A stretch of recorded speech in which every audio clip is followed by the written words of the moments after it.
এই সুপুরি গাছগুলো এরকম নারকেল গাছ একাধিক হয়ে আছে। আমরা দেখে দেখে এলাম, বলে এটা রাত্রি সন্ধ্যাবেলায় খাবো। আবার কালিয়াগড়ের একদল ওরা দেখে বলছে এখানে এত বড় তো আজ রাত্রিবেলা খাবো।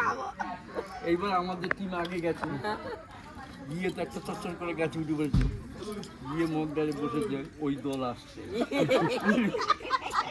তখন বলছে এই লোক, বলার পর ও গাছের মাঝখানে পা দিয়ে আটকে রেখে বসে আছে। আর এরাও কি করেছে, চচ্চর করে উঠছে, আর যেমনি উঠেছে তেমনি চুলি মুঠি ধরছে। এই ভূত ধরে বলা যাবে না তো, বলছি নেবে আয়, ছাড়ে না, ছাড়ছে না, আমার হাত পা বসে, আর চুল ধরে কতক্ষণ লাগবে, পিছলে পিছলে করে থাপ করে পড়ে গেল, বুঝলি? এবার ওটাকে কাতে করে নিয়ে চলে আসছে। ভয়ে খাবে, ওরা আর রোগ ভালো হয় না, ডাক্তার ফাক্তার দিয়ে কালিয়াগঞ্জ ছেলেটা আর রোগ ভালো হয় না। এইবার আমরা তখন বলছি এই আমরা তো ডাক্তার দিব্যি খেয়ে দিয়ে বাড়ি চলে এলাম, এই ধরা দিই তো ফাঁসানো যাবে নাকি।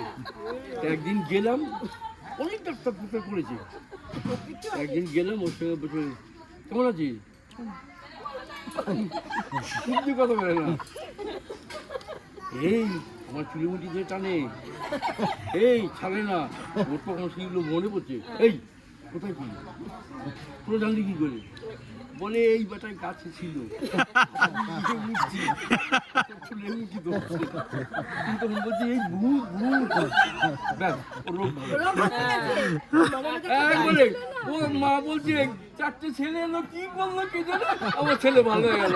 আরে এত পয়সা নষ্ট করলাম।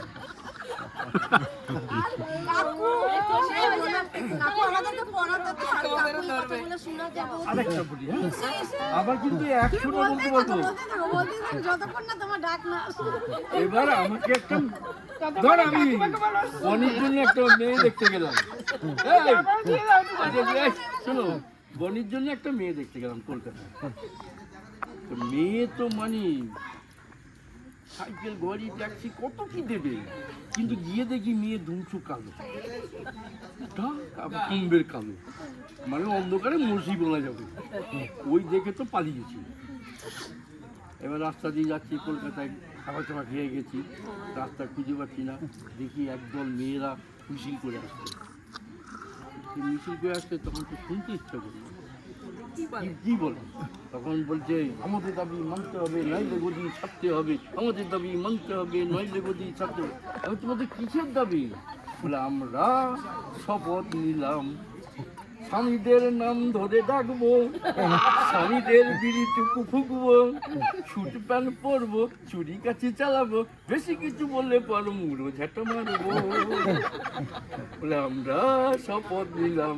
আমি এটা কখনো হয় তো কেন হবে না, মা কালী যেমন মহাদেবের বুকে নেচেছিল, আমরাও স্বামীদের বুকে দুর্দান করবো, বেশি কিছু বললে পর মুড়ো।